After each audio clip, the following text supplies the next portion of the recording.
तो वहीं राहुल गांधी वोट चोरी चिल्लाते रह गए और कांग्रेस के अंदर ही वोट चोरी हो गई।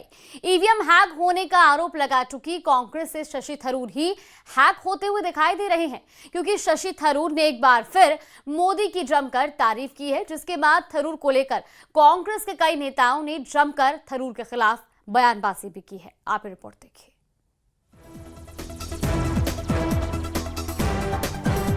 कांग्रेस नेता और सांसद शशि थरूर ने एक बार फिर कांग्रेस की बेचैनी बढ़ा दी।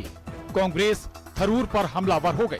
प्रधानमंत्री मंच से बोल रहे हैं और उनकी बात पर तालियां बज रही हैं और ताली बजाने वालों में कांग्रेस के सांसद शशि थरूर भी हैं। ये तस्वीर रामनाथ गोयनका लेक्चर की है, जिसमें प्रधानमंत्री मोदी ने प्रमुख वक्ता के रूप में भाग लिया।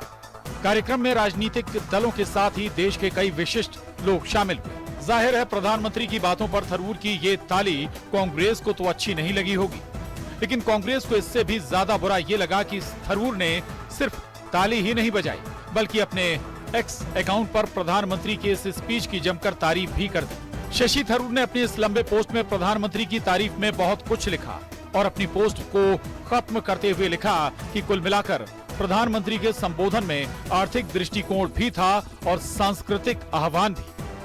एक अपील कि भारत प्रगति के लिए बेचैन रहे। तेज बुखार खांसी के बावजूद कार्यक्रम में शामिल होकर अच्छा लगा।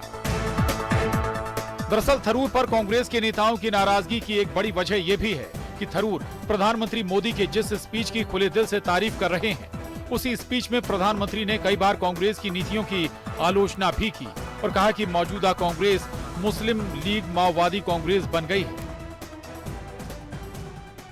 कांग्रेस में ये उतना ही सक्रिय होता जा रहा था। आप भी जानते हैं, बीते 5 दशकों तक देश का करीब करीब हर बड़ा राज्य माओवादी आतंक की चपेट में रहा। और मैं आज पूरी जिम्मेदारी से कहूंगा कि मुस्लिम लीगी माओवादी कांग्रेस अपने स्वार्थ में देश हित को तिलांजलि दे चुकी है। आज की मुस्लिम लीगी माओवादी कांग्रेस देश की एकता के सामने बहुत बड़ा खतरा बनती जा रही है। मीडिया के कुछ मोदी प्रेमियों ने फिर से ये कहना शुरू किया है, भाजपा मोदी हमेशा 24/7 इलेक्शन बोर्ड में ही रहते हैं।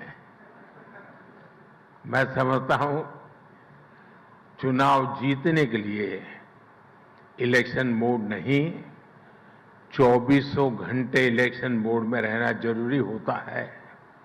इमोशनल मोड में रहना जरूरी होता है, इलेक्शन मोड में नहीं। दरअसल ये पहला मौका नहीं है जब थरूर की वजह से कांग्रेस को बैकफुट पर आना पड़ा। इससे पहले भी कई बार थरूर का रुख पार्टी लाइन से अलग रह चुका है और अब एक बार फिर मोदी की तारीफ करके वो कांग्रेस के निशाने पर आ गए हैं और अब कांग्रेस के नेता थरूर के पार्टी में बने रहने पर सवाल उठा रहे हैं।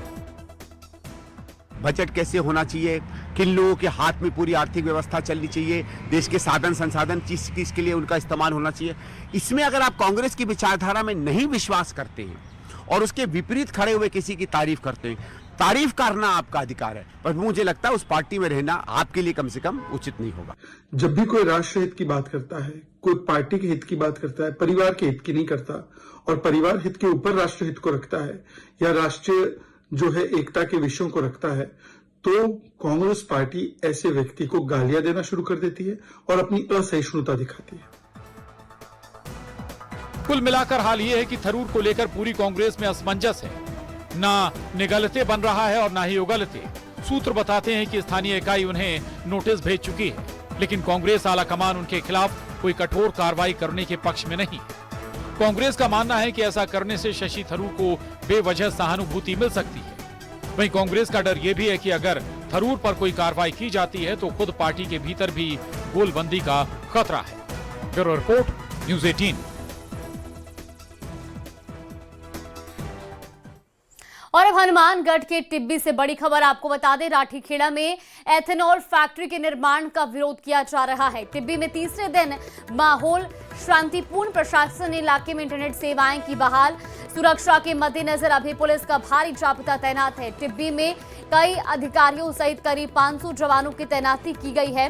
हालांकि वहां पर इंटरनेट सेवाएं एक बार फिर से बहाल कर दी गई हैं, लेकिन अभी भी सुरक्षा के मद्देनजर पुलिस का जाब्ता तैनात है। ये बड़ी जानकारी आपको बता रहे, टिब्बी में कई अधिकारियों सहित करीब 500 जवानों की तैनाती की गई है। तो एथेनॉल प्लांट के विरोध में जहां ग्रामीण उतरे हुए हैं और राठीखेड़ा में एथेनॉल फैक्ट्री के निर्माण का विरोध किया जा रहा है। हालांकि अब टिब्बी में तीसरे दिन जो माहौल है फिलहाल वो शांतिपूर्ण बना हुआ है, लेकिन प्रशासन ने इलाके में इंटरनेट सेवाएं बहाल कर दी हैं और सुरक्षा के मद्देनजर अभी भी वहां पर पुलिस बल की तैनाती रहेगी। ये बड़ी जानकारी आपको बता रहे हैं। टिब्बी में कई अधिकारियों सहित करीब 500 जवान तैनात किए गए हैं। एसीबी ने लगातार कार्रवाई करते हुए 2 ऐसे घूसखोरों को पकड़ा जो खुद अधिकारी पद पर तैनात हैं। सबसे पहली गिरफ्तारी दौसा से हुई, जहां एसीबी का रीडर ही घूसखोरी में पकड़ा गया। इसने पहले 10 लाख रुपए की डील की और फिर रकम लौटाने के दौरान ट्रैप हो गया। एसीबी दौसा चौकी के डीएसपी के तौर पर तैनात रीडर हरभान सिंह के खिलाफ 10 लाख रुपए रिश्वत मांगने का मामला दर्ज किया गया। तो वहीं दूसरी गिरफ्तारी राजधानी जयपुर के गांधीनगर थाने से हुई है, जहां बतौर एसआई तैनात राजकुमारी जुनेजा 1.25 लाख यानी कि 1,25,000 की रिश्वत लेते वक्त ट्रैप की गई और ये घूस उन्होंने एक फरियादी से उसके मुकदमे में मदद करने के लिए मांगी थी। तो 2 तस्वीरें आपको दिखा रहे हैं एसीबी के एक्शन की। दरअसल घूसखोरों पर एसीबी का शिकंजा कसा गया है और एसीबी ने दौसा और जयपुर में बड़ी कार्रवाई करते हुए 2 घूसखोरों को ट्रैप किया है। इसमें पहला मामला जो है वो जयपुर की एक एसआई का है, जो करीब 1.25 लाख की घूस लेते हुए अरेस्ट की गई है और दूसरा मामला आपको दौसा का बता रहे, जहां एसीबी रीडर हरभान सिंह की गिरफ्तारी की गई है। और चलिए इसी के साथ बुलेटिन में फिलहाल के लिए बस इतना ही। यहाँ पे रुकते हैं छोटे से ब्रेक के लिए।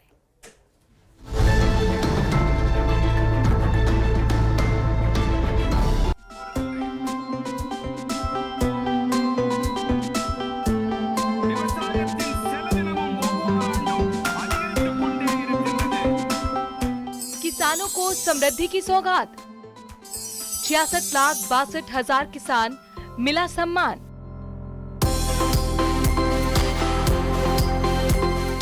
प्रधानमंत्री नरेंद्र मोदी की ओर से देश के 9 करोड़ किसानों को पीएम किसान सम्मान निधि की 21वीं किस्त जारी की गई। इनमें राजस्थान के करीब 66,62,000 किसानों को भी एक क्लिक कर 1,332 करोड़ 40 लाख की राशि सीधे उनके खाते में ट्रांसफर कर दी गई। इसके लिए जयपुर के दुर्गापुरा कृषि प्रबंधन संस्थान में एक भव्य कार्यक्रम का आयोजन हुआ, जिसमें खुद मुख्यमंत्री भजनलाल शर्मा ने भी शिरकत की।